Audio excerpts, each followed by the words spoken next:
প্রিয় অষ্টম শ্রেণীর শিক্ষার্থীরা, শুভেচ্ছা নিও।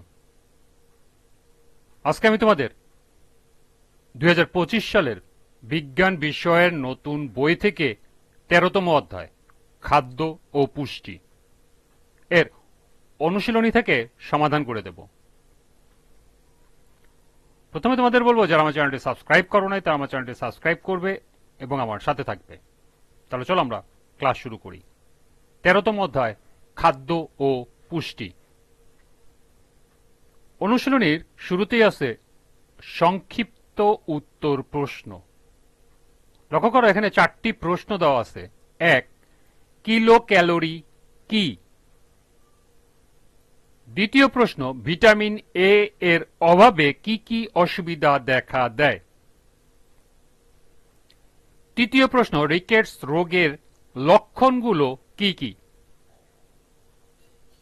এবং সর্বশেষ প্রশ্ন, রক্তে হিমোগ্লোবিনের প্রয়োজনীয়তা কি? তো চলো এখন আমরা এই 4টি প্রশ্নের সমাধান দেখে নিই।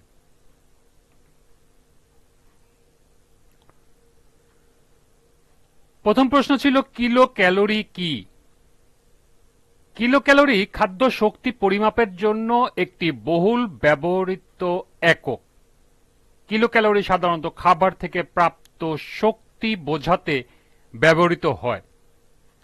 1000 ক্যালোরিতে 1 কিলো ক্যালোরি হয়।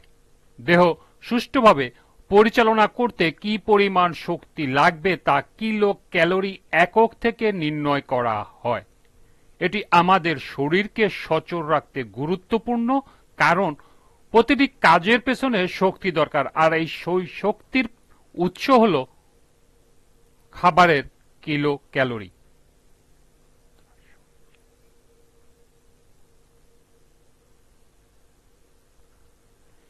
দ্বিতীয় প্রশ্ন ছিল ভিটামিন এ এর অভাবে কি কি অসুবিধা দেখা দেয়?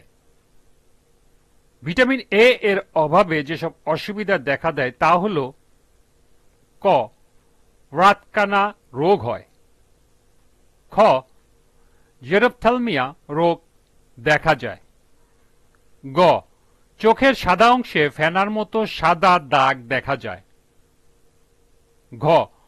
অভাব দীর্ঘস্থায়ী হলে পুরোপুরি অন্ধ হয়ে যায়। ঙ.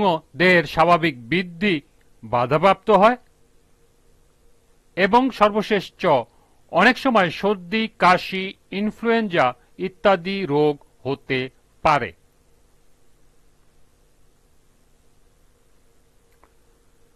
তৃতীয় প্রশ্ন ছিল রিকেটস রোগের লক্ষণগুলো কি কি? রিকেটস রোগের লক্ষণগুলো নিম্নে উপস্থাপন করা হলো। ক. শিশুদের হাড় নরম হয়ে যায় এবং বৃদ্ধি ব্যাহত হয়। খ. পায়ের হাড় ধনুকের মতো বেঁকে যায় এবং দেহের চাপে অন্যান্য হাড়গুলোও বেঁকে যায়। গ. হাত পায়ের অস্থিসন্ধি বা গিট ফুলে যায়, অর্থাৎ হাত পায়ের জয়েন্টগুলো, হাড়ের জয়েন্টগুলো ফুলে যায়। ঘ. বুকের হাড় বা পাঁজরের হাড় ভেঙে যায়। এবং সর্বশেষ নম্বর হল কিছু ক্ষেত্রে কপাল আকারে বড় হতে দেখা যায়।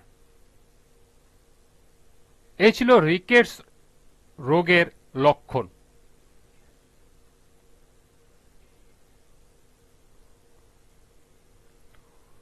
সর্বশেষ প্রশ্ন ছিল রক্তে হিমোগ্লোবিনের প্রয়োজনীয়তা কি? হিমোগ্লোবিন হল রক্তের লোহিত রক্তকণিকা। নিম্নলিখিত কারণে রক্তে হিমোগ্লোবিনের প্রয়োজন: ক.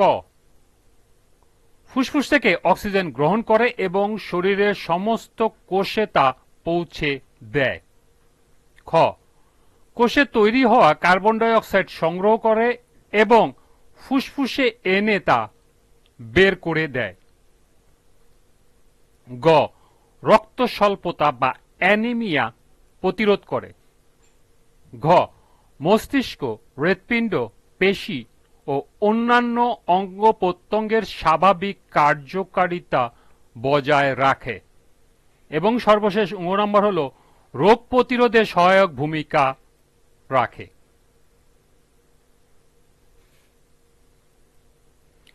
এই ছিল সংক্ষিপ্ত উত্তরের 4টি প্রশ্নের সমাধান। আজকের ক্লাসটি এ পর্যন্তই।